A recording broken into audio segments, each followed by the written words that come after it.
নমস্কার। আজ আপনাদেরকে ভীমের বঙ্গজয় বিষয়ে কিছু কথা শোনাব। অনেকেই বলেন যে বঙ্গের বর্ণনা, অর্থাৎ এই বঙ্গপ্রদেশ, তার বর্ণনা কি মহাভারতে আছে বা পৌরাণিক যুগে কি তার বর্ণনা পাওয়া যায়? এর উত্তর হলো হ্যাঁ। মহাভারতে বঙ্গের নামকরণের কথা এবং বঙ্গদেশের আলোচনা রয়েছে। এবং দেখা যায় যখন রাজসূয় যজ্ঞ হয়, যখন যুধিষ্ঠির রাজসূয় যজ্ঞ করতে উদ্যত হন, তখন তিনি তার ভাইদেরকে অর্থাৎ ভীম, অর্জুন, নকুল, সহদেব সবাইকে দিগ্বিজয়ের জন্য প্রেরণ করেন। তারা বিভিন্ন দিকে যান এবং সেখান থেকে অর্থ সংগ্রহ করে রাজসূয় যজ্ঞের কাজে লাগান, কর সংগ্রহ করেন। এখানে দেখা যায় যে অর্জুন কাশ্মীর জয় করেন। তারপরে দেখা যায় ভীম বঙ্গ জয়ের উদ্দেশ্যে রওনা দেন। প্রথমে তিনি বেরিয়ে পূর্ব দিক অভিমুখে গমন করলেন। আমরা প্রত্যেকেই জানি যে ইন্দ্রপ্রস্থ মানে বর্তমান দিল্লি।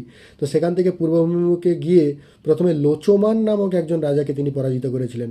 এই লোচমানের বিশেষত্ব হলো ইনি আবার অশ্বমেধ যজ্ঞ করে অশ্বমেধ সম্পূর্ণ করেছিলেন সমস্ত রাজাদেরকে হারিয়ে।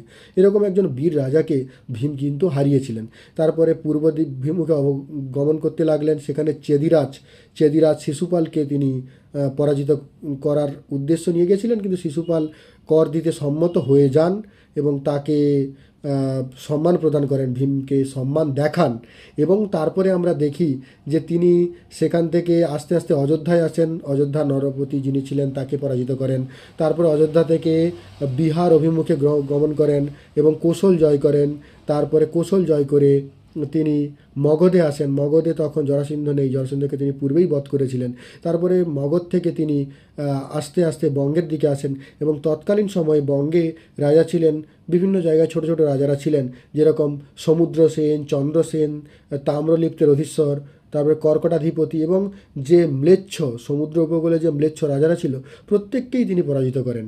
এবং শেষে তিনি লৌহিত্য নামক একজন সমুদ্রকূলের ম্লেচ্ছ রাজের কাছে যান, যে নিচু জাতির যে সমস্ত লোকেরা ছিল, যারা মাছ বা অন্যান্য ছোটোখাটো কাজ করে জীবন ধারণ করতেন, তাদের যে অধিপতি ছিলেন সেই লৌহিত্য রাজের কাছে তিনি গেছিলেন।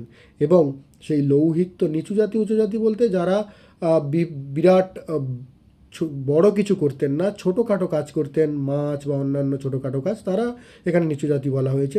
তো সেই লৌহিত্য কিন্তু মণি মাণিক্য, অগরু বস্ত্র ইত্যাদি দিয়ে ভীমকে সম্বর্ধনা করেছিলেন এবং ভীমকে সেই সমস্ত বস্তু তুলে দিয়েছিলেন। ভীম সেগুলো নিয়ে ইন্দ্রপ্রস্থে ফিরে আসে। এই হলো ভীমের বঙ্গজয়ের বৃত্তান্ত। নমস্কার।